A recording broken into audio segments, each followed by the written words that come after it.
is an opportunity. When this pandemic is over, parents will likely never, ever spend the same amount of time with their children again. And while it is difficult, it is also an opportunity for us to really invest ourselves in our children and to make them feel a part of the family and a part of us in ways that we simply couldn't do before because we were going about our daily lives outside of the home. The pandemic has presented an opportunity for those with young children to spend more time together. However, a K-State Research and Extension Child Development Specialist says it could be a wasted opportunity if that additional time isn't used to strengthen their relationship and to help them build resilience. On today's Sound Living, the process of building resilience. Sound Living is a weekly public affairs program produced by Research and Extension at Kansas State University. I'm Jeff Wichman. K-State Research and Extension Child Development Specialist Bradford Wiles says that spending time together, doing things such as playing games, reading with them, talking about your day or what you see is enormous. He says that's what builds resilience. Bradford, one of the things we'd like to focus on is resilience. It's something that a lot of people are facing right now and really have been facing for the last 7 months. But this goes beyond COVID-19. This is something that we always try to develop. Yeah, absolutely. So when we think about what resilience looks like, one of the most important things to keep in mind is that it's not a temporary state, and it's also not something that is sort of new to just our current pandemic, right? That resilience is a part of every family, and we really emphasize how much it's a process that is taking place in individuals, families, and communities. And because you are a child development specialist, one of the things that you focus on is developing resilience in children. Yes, absolutely. And there are multiple ways to do that. One of the most important that we find is spending quality time interacting with your children. So even when they're very young, being able to spend time with them, I particularly advocate for reading with children, but playing with children, telling stories with children, and spending that time together builds that relationship so that when things get challenging as they get older, there's a secure base for them to be able to reference and be able to work from. Well, we always hear people talk about children being sponges, and in fact they really are because they're learning at such a fast rate. Oh, goodness. Yes, it is continually amazing to me the degree to which children are taking in their worlds. You and I take it for granted. So when we walk down the hall, for example, we'll look at where we're going and, see the door that we're going to get to, and we might zone out until we get to that. For children, it's a totally different experience. They're looking at everything. They're taking everything in. They're hearing all the sounds that we ignore. If they hear people talking in the hallway, they might pick up on their conversation. And so it's a really fascinating and very different way of experiencing the world, and recognizing that for us as adults can be really helpful. But yeah, they're always trying to learn what we already know as adults, and they're always trying to decipher what's happening in their worlds. I had what was referred to as a why child. He was always asking questions, always wanting to know why this was. And that's probably partially what parents need to figure out is how do your children absorb things easiest? Yeah, tailoring your response to your individual child is critical. I always chuckle when parents make the attempt to say that they treat every child equally, because it's it's just not realistic. Each of us interacts with children and they interact with us. So we are influenced by our children just as we influence them. And so what I would say is that it's really critical to not try to treat all children the same way. Treat your children fairly, but also treat them justly. So respond in different ways to them, in ways that'll work for them. We all have different learning styles. We all enjoy different things. And it's really critical for us to find the ways that our children respond to us. And then one of the key elements of resilience is that's also really beneficial for the adult. And that's something I really want to emphasize, Jeff, is that when we're working with our children, it is rewarding on the adult side to have these processes going well. Things go much more smoothly. We reduce our stress. It's just a lot easier when we are making sure that we're communicating well with our children and those in our family. I think we've probably all experienced the fact that this can be extremely difficult in difficult times, because I've heard from many parents how difficult it's been to try and be a worker, try and be a teacher, try and be a support mechanism for their children. So we're building a lot of resiliency right now. Yeah, absolutely. This is the most challenging time of my lifetime. And I agree, there's real opportunity for building resilience and practicing it. So one of the things that this project that I've been working on for so long is about is recognizing that resilience is both a product and a process. So it's something that can result from, for example, the pandemic, but it's also a product that's generated during. And yes, it is, for many, many parents, it's overwhelming. And so it takes a lot of effort on everyone's part to do those things. So specifically things like recognizing that it is stressful for everyone, recognizing when we're getting overwhelmed, trying to carve out time for ourselves, and cultivating those relationships that we still had before the pandemic and doing everything we can to maintain those, even though it's very difficult to do so virtually in some cases. So it is both a time for extreme risk and for extreme resilience.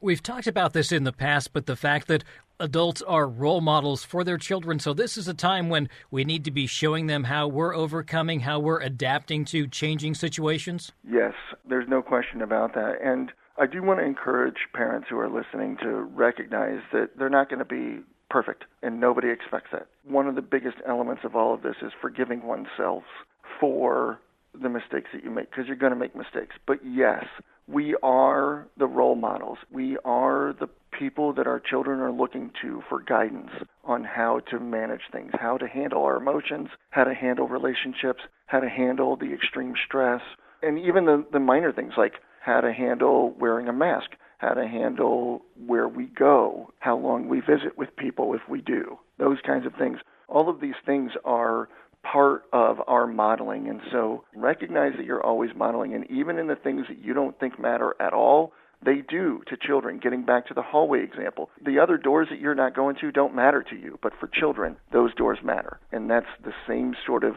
way of looking at the world that we need to consider when we're thinking about our home lives, is that the things that we don't really think matter that much still matter to children. And so making sure that we set the stage for them and that we provide modeling for them that can help them. Again, I want to emphasize that not everybody is perfect all the time. Being able to address the mistakes that you might make and being able to talk with your children about them is really an important element. Everybody makes mistakes. It's really what you do about it that sets people apart. There is a lot of togetherness time right now because of the learning at home situation and in some cases the work at home situation. But there is a difference I think we've talked about in the past between quantity and quality. It's not always just being together. It's what you're doing when you're together. Yes, there's a lot of time together, and we are in a very unique situation. And so, let me be the first to say that we weren't meant to spend this much time with each other. However, it is an opportunity.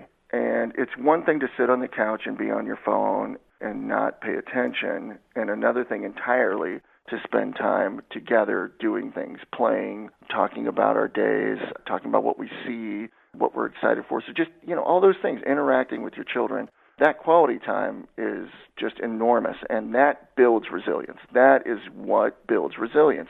The quantity, particularly now, isn't really all that critical because we're essentially always around, but it's the amount of time paying attention to children and helping them to learn and to grow that really makes the difference. And I want to be very clear on that point that this is an opportunity. When this pandemic is over, parents will likely never, ever spend the same amount of time with their children again. And while it is difficult, it is also an opportunity for us to really invest ourselves in our children and to make them feel a part of the family and a part of us in ways that we simply couldn't do before because we were going about our daily lives outside of the home. We're also coming up on the Christmas holiday season. What kind of challenges and opportunities does that present? There are a lot of critical challenges.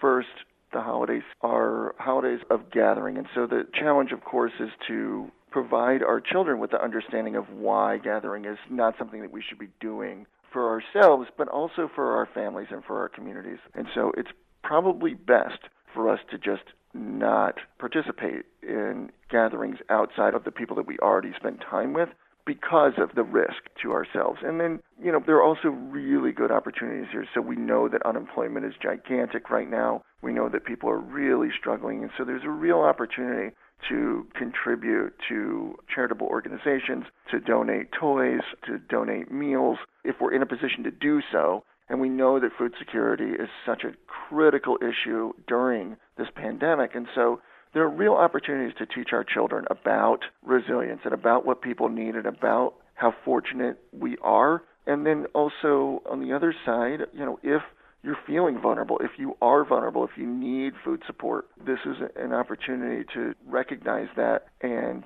seek and find the resources that are available to you, because we need our families to thrive, and people need nutrition and food to be able to do so. And that's just one element. There are so many other components that go along with the holiday season that, we're so used to gathering together. And so trying to really see that there's a light at the end of the tunnel and recognizing that sacrifice is part of our individual, our family, and community values can really go a long way in building resilience. This may sound like kind of a silly question, but do we really know that we're building resilience while we're doing it, or is this something that we almost realize further down the road? Oh, it's not a silly question at all. So if you're me, yes, you're building resilience, but that's because I read so much about resilience and do research about resilience that I understand that that's what's happening. For the vast majority of people, no. You don't know it. You're just doing, what I would call, quote, the right thing, end quote, right? When you're doing the right things,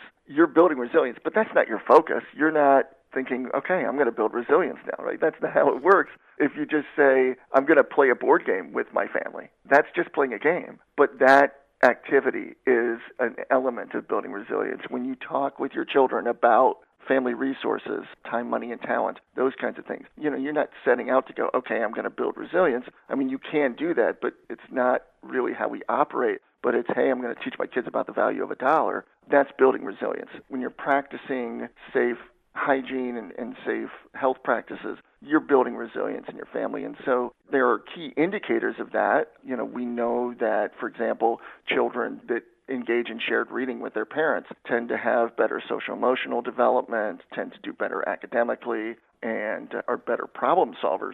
That's an element of resilience. But if you ask any parent, are you building resilience? I think they would answer, for the most part, I'm reading with my child. And that's good. That's just fine. That's what we want, reading with your children. The outcome there is resilience, but it's also a part of that process of building. And I like the fact that it is a process and something that we have to realize is not going to happen overnight. This is going to take time. Yeah, absolutely. It takes time. It is not an overnight phenomenon. And further, it's not just money. There are plenty of people who have lots of money who are still quite vulnerable. And so it is really incumbent upon us to recognize that resilience is a process that acts across all socioeconomic statuses, and that we all need to engage in these processes, and everybody, regardless of their financial status, is subject to risk. And so really being mindful of how resilience works in different families is critical. And one of the things that this project that I've been working on for so long points out is that many times we see rural low-income families as some of the more resilient because they have so many risks, and yet they're still able to thrive. And that's really impressive, and that's what we're trying to learn about and learn from those families, how they do that so that we can apply those lessons in other contexts. That's K-State Research and Extension Child Development Specialist Bradford Wiles.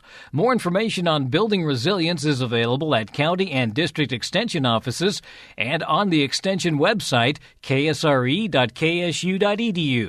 Sound Living is a weekly public affairs program produced by Research and Extension at Kansas State University. I'm Jeff Wichman, and this is the K-State Radio Network.